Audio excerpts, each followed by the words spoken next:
Ian Carroll came out and said that he doesn't care if Tucker is in the CIA. And to me, that is super questionable to say, especially as somebody who prides themselves on digging and seeing the connections between everything. Because it is a big issue if you are trying to plant someone, let's say Tucker, who relates to people who live out on the countryside, working on your cars, your motors, which is kind of the persona that Tucker Carlson has. If the CIA wants someone to be able to control the minds of people in that demographic, you would want someone like that. And that's important. And that's very important to know, because then it means that Tucker wouldn't be acting out of his own intuition, out of his own personal belief of what he's reporting on. It would mean he's tainted. It would mean that he's in bed with the CIA, in bed with disinformation agencies, and is not purely in bed or doing what he's doing for the sake of reporting, for the sake of being a great news journalist.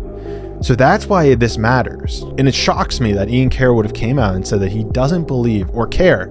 He doesn't care if Tucker was in the CIA. And mind you, I like Tucker. You know, I've seen a lot of things. He's woken a lot of people up. You know, I think he's done a lot of research that has brought to light a lot of issues. But with that being said, if these people are controlled by Russia or the CIA, that's very important for us to know, because that means that they could change or steer public discourse in a certain way that may not be fruitful for everybody.